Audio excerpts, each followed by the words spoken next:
Queridos irmãos, nessa terceira semana da Quaresma, a Quaresma passa rápido e por isso temos que correr nesse caminho de união com Deus. Venho com muita alegria partilhar aquilo que habita o meu coração. Primeiro, vos agradecer por todas as ajudas que temos recebido para ajudar os mais pobres, e hoje venho vos pedir uma nova campanha. É um jantar que estamos organizando em Portugal, em Évora, para ajudar o Calvário, que é um convento pobre. Nós recebemos esse convento em Évora quase desabando, né, do telhado, as paredes, é muito pobre e precisamos de reconstruí-lo. Pouco a pouco os irmãos têm feito um trabalho extraordinário, mas contamos com a vossa ajuda. Então vos convido para esse momento bonito, Fado nas Muralhas, um evento que com benfeitores, amigos de Portugal, tenta angariar fundos para ajudarmos o convento. Como o Papa diz, há várias formas de pobreza e temos também conventos muito pobres, missões muito pobres que precisam da sua ajuda. Nesses dias vamos meditar a profecia de Daniel.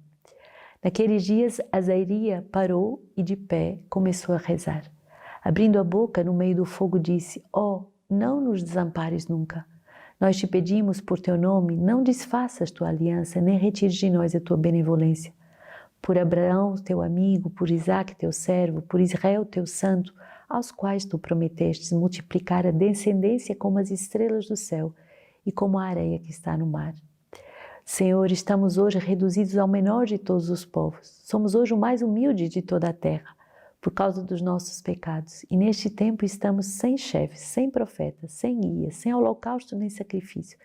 Não há oblação nem incenso, não há um lugar para oferecermos em tua presença as primícias e encontrarmos benevolência.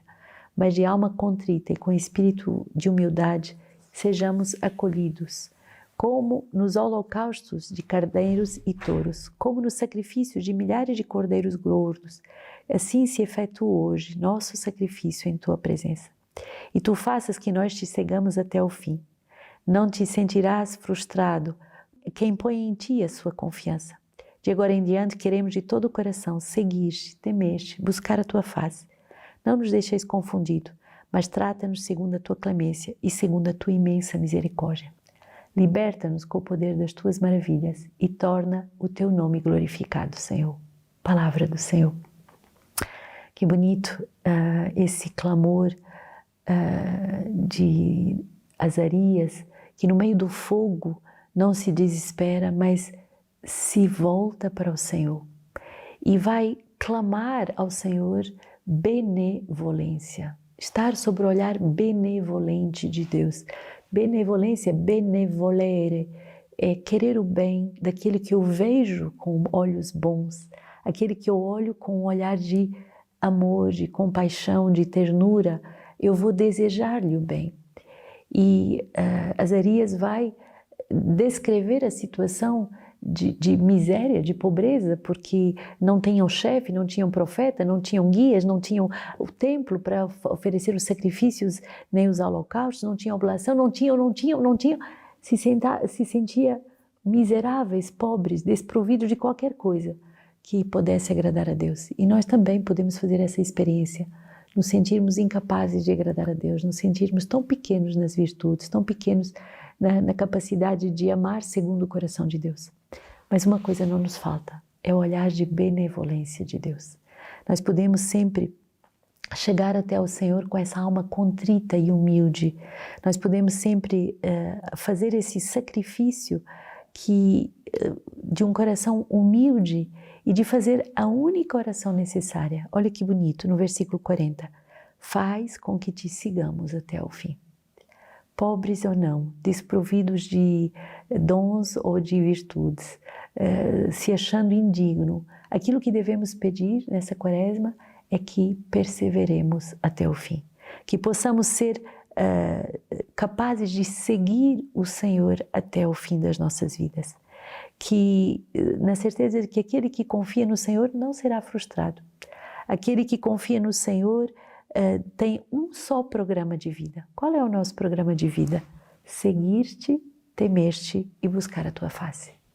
seguir Jesus, temer, não no sentido de ter medo, mas de entrar nesse temor filial, nesse amor que confia, que se rende, que se prostra, que se abandona, que se entrega e depois buscar a sua face, entrar nessa contemplação profunda daquele Deus que é totalmente outro e que nós não conhecemos. Ninguém pode dizer que conhece profundamente, totalmente Deus. Precisamos de entrar cada vez mais nesse espírito de contemplação. E aí vamos pedir ao Senhor que nos trate segundo a sua imensa misericórdia. Liberta-nos com o poder das tuas maravilhas e torna o teu nome glorificado, Senhor. O Senhor quer verdadeiramente nos tratar não segundo as nossas ações, mas segundo o seu coração de amor, de compaixão, de benevolência. Salmo 24. Recordai, Senhor, a vossa compaixão. Mostrai-nos, ao Senhor, os vossos caminhos e fazei-me conhecer a vossa estrada. A vossa verdade me oriente e me conduza, pois sois o Deus da minha salvação. Recordai, Senhor, meu Deus, vossa ternura e vossa compaixão que são eternas. De mim lembrai-vos, porque sois misericórdia e sois bondade sem limites, ó Senhor. O Senhor é piedade e retidão e conduz ao bom caminho os pecadores. Ele dirige os humildes na justiça e aos pobres ele ensina o seu caminho. Que bom podermos confiar nesse Deus que nos orienta e nos conduz, que é um Deus de salvação. Não é um Deus justiceiro, não é um Deus que nos retribui segundo as nossas faltas, mas é um Deus que é capaz de, como um pai, de orientar, de encaminhar, de reequilibrar aquilo que está desequilibrado em cada um de nós. O Evangelho hoje é um Evangelho de São Mateus. Naquele tempo, Pedro aproximou-se de Jesus e perguntou: Senhor, quantas vezes devo perdoar se o meu irmão pecar contra mim? Até 7 vezes? E Jesus respondeu: não te digo até 7 vezes, mas até 70 vezes 7. Porque o reino dos céus é como um rei, que resolveu acertar as contas com os seus empregados. Quando começou o acerto, trouxeram-lhe um que devia uma enorme fortuna. Como o empregado não tivesse com que pagar, o patrão mandou que fosse vendido como escravo, junto com a mulher e os filhos e tudo o que possuía para pagar a dívida. O empregado, porém, caiu aos pés do patrão e prostrado suplicava: dá-me um prazo e eu te pagarei tudo. Diante disso, o patrão teve compaixão, soltou o empregado e perdoou-lhe a dívida.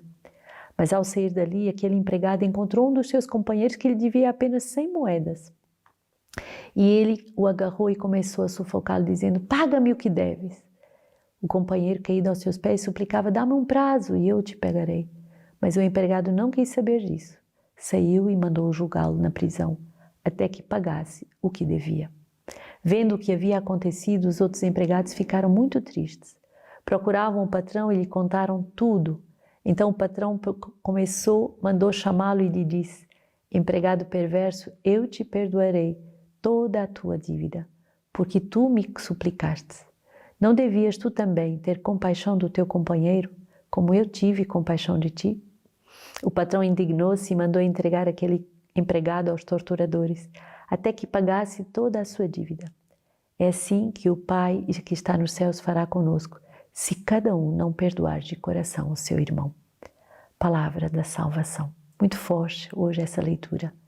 Muitas vezes nós somos como esse homem que cometeu tantos pecados e que pede misericórdia e clemência a Deus e obtém misericórdia e clemência, mas depois, uma pequena falta do irmão, nós somos incapazes de perdoar.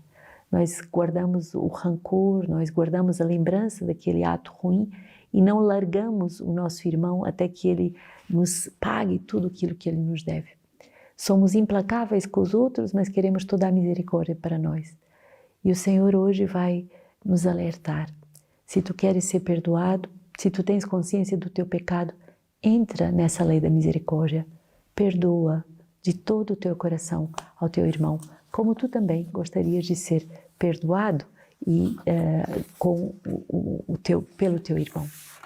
Então, façamos, irmãos, essa grande ginástica interior que é o perdão que deve se tornar real e concreto para os nossos irmãos. Dilexit Te, do Papa Leão XIV, vai justamente nos alertar a continuarmos nessa escuta profunda daqueles que sofrem. O número 10 diz assim: neste sentido, pode dizer-se que o compromisso em favor dos pobres e pela erradicação das causas sociais e estruturais da pobreza, embora tenha adquirido importância nas últimas décadas, ainda continua insuficiente. Até porque as sociedades em que vivemos privilegiam com frequência linhas políticas e padrões de vida marcados por numerosas desigualdades. E por isso, as antigas formas de pobreza que evidenciamos se procuram combater, acrescentam-se outras novas, cada vez mais sutis e perigosas. Deste ponto de vista, é de louvar que as Nações Unidas tenham colocado a erradicação da pobreza como um dos objetivos do milênio. Ao compromisso concreto com os pobres, ocorre associar também uma mudança de mentalidade que tenha incidências culturais. Efetivamente, a ilusão de uma felicidade que deriva de uma vida confortável leva muitas pessoas a ter uma visão da existência centrada na acumulação das riquezas e no sucesso social a todo custo, a ser alcançado mesmo explorando os outros e aproveitando ideais sociais e sistemas políticos e econômicos injustos, favoráveis aos mais fortes. Assim, no mundo onde os pobres são cada vez mais numerosos, vemos paradoxalmente crescer algumas elites ricas que vivem numa bolha de condições demasiado confortáveis e luxuosas, quase num mundo à parte em relação às pessoas comuns.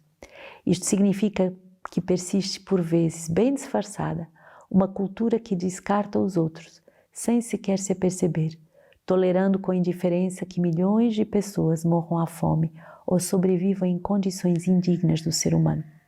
Alguns anos atrás, a foto de uma criança de bruços sem vida na praia do Mediterrâneo provocou grande choque. Infelizmente, à parte de alguma momentânea comoção, acontecimentos semelhantes estão a tornar-se cada vez mais irrelevantes, como se fossem notícias secundárias. De fato, como diz o Santo Padre, não podemos nos habituar ao pobre que sofre e que é abandonado. E mais uma vez te convido, venha participar conosco desse Fado nas Muralhas, se você está em Portugal, ou se pode se deslocar até lá, ou então seja doador para esse evento, porque é um pretexto para ajudarmos uma casa que ajuda milhares de pobres. Aqui na Itália, onde eu me encontro, justamente tem um jovem que se encontrava em uma situação de grande vulnerabilidade, morando na rua, e que foi levado até o Calvário. E no Calvário começou um caminho tão bonito, de volta para Deus. Hoje faz o seu ano sabático aqui na Casa da Itália. O Calvário é lugar de salvação. O Calvário precisa da sua ajuda para continuar a abrir as portas a tantos jovens, a tantas pessoas que precisam de ser acolhidas na dignidade de filhos de Deus. Pobres que precisam de descobrir que são ricos porque eternamente amados do Pai. Ajude-nos, participe e divulgue esse evento.